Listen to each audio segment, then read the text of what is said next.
Olá pessoal, tudo bem? Quem fala é Wagner Rodrigues, sou otorrinolaringologista. Hoje eu vou falar um pouco para vocês de um tema que eu gosto bastante, que foi tema do meu mestrado, é tema do meu doutorado, é a PAER. A PAER é a perda auditiva induzida pelo ruído. O que é ruído? Bom, ruído é um som indesejado, né? Um som ruim, é um som que incomoda. É aquele som às vezes um pouco agudo, né, que a gente vê muito do contato de metal, por exemplo, que é muito comum em metalúrgica. Mas hoje esse conceito é um pouco mais ampliado, não só para esse tipo de ruído, mas também para sons ambientais, tá? Ou também música, por exemplo, tá? Então, eu vou falar um pouco da parte ocupacional, né? Então, falando disso, isso ao longo do século XX, de meados do século XX até o final do século XX, foi motivo de extrema preocupação. Ainda é, mas foi nesse período aí, em mais ou menos uns 30 anos aí, da metade do final para o século XX mesmo, é que surgiram várias legislações que acabaram colocando limites de exposição ao ruído, falando de quando é que o trabalhador deve utilizar protetores para o ouvido, se horário do dia, medidas de engenharia, ou seja, foi tido um cuidado muito grande porque começou a ver que as pessoas que trabalhavam em ambientes com muito ruído começavam a perder a audição, né?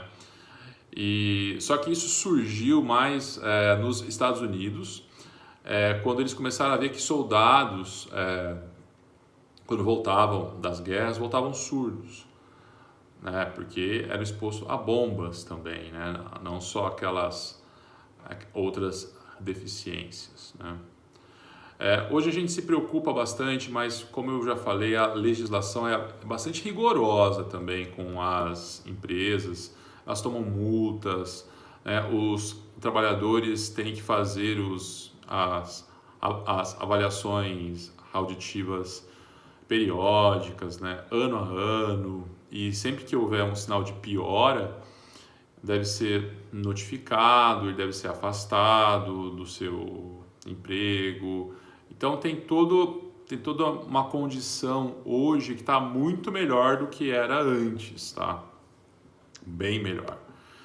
Então isso está razoavelmente controlado, tá? Mas tem alguns aspectos ainda que a gente não entende muito da PAI, eu falo mesmo da ocupacional. Porque você pega grupos de trabalhadores que ficam expostos a mesmo nível de pressão sonora, utilizam o mesmo tipo de protetor auricular. Alguns perdem a audição e outros não. Provavelmente isso aí tem um componente também genético. Você acredita mais ou menos que quase 40% dos trabalhadores tenham APAE de origem genética também, né? E é claro também que comorbidades, idade, uso de medicamentos, se é homem ou se é mulher, tudo isso é relevante, mas a questão genética a gente acredita que seja mais relevante, tá? Então, eu falei da questão ocupacional, mas hoje o que mais preocupa a gente no consultório, principalmente, é o uso de fones de ouvido para ouvir música, né? Ou para jogar videogame, por exemplo, para assistir filmes, enfim. As pessoas estão utilizando de forma demasiada isso o tempo inteiro, né? A pessoa está em casa e fica utilizando aqueles fones e numa intensidade bastante alta. É muito comum a gente chegar próximo a alguém que está utilizando o fone, a gente consegue ouvir o que essa pessoa colocou lá para ela, enfim. É algo, às vezes, até surreal. Então, assim, quando que você pode utilizar fone de ouvido? Na minha opinião, nunca. Não deve utilizar fone de ouvido. Onde é mais perigoso utilizar fone de ouvido? Bom, É mais perigoso você utilizar fone de ouvido quando você tem um ruído competidor. O que quer dizer isso? Quando você está num ambiente com muito barulho. Onde é mais comum isso são nas academias. A gente vê muito as pessoas chegando para fazer seus exercícios com fones de ouvido, das várias qualidades possíveis. Bom, quem já esteve dentro de uma academia sabe que ela tem uma música de fundo normalmente alta.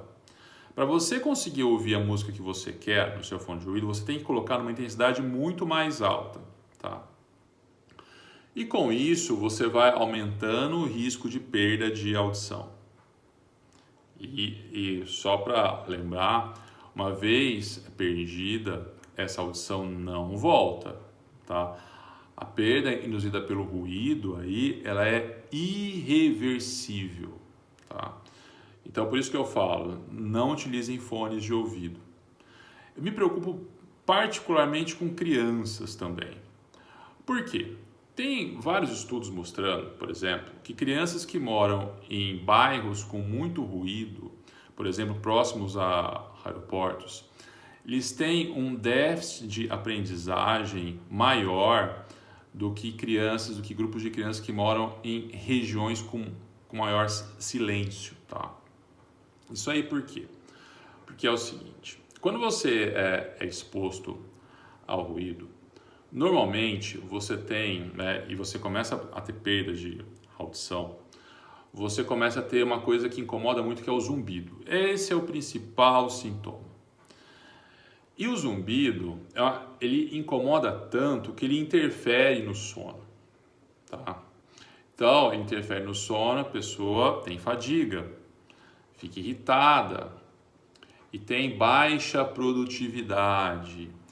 E esse é um dos principais motivos também que a Paer teve muito interesse das indústrias, porque eles não querem perder produtividade. No caso de criança, você não perde produtividade, mas você perde capacidade cognitiva. Ou seja, essa criança, como os estudos têm mostrado, elas vão ter problemas de aprendizagem e provavelmente no futuro serão usuários de aparelhos auditivos. Então, tem várias outras complicações que o ruído pode causar. Outra também é a tontura. Então, a pessoa que fica mais exposta ao ruído tem maior risco de queda, por exemplo, né? Que no trabalho pode significar um risco de morte, né? E só que na nossa vida prática, dependendo da nossa atividade, também no trânsito. Então, vocês imaginam um contingente de pessoas que no futuro próximo terão tantos problemas em decorrência simplesmente de querer ouvir a sua música favorita, o seu filme favorito, uma intensidade sonora extremamente perigosa.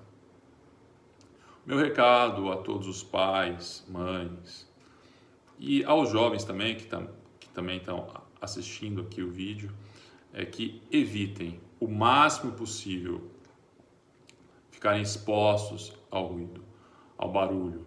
Vocês não têm noção do que vai acontecer, do que pode acontecer. Tá ok? Um grande abraço a todos. Tchau, tchau.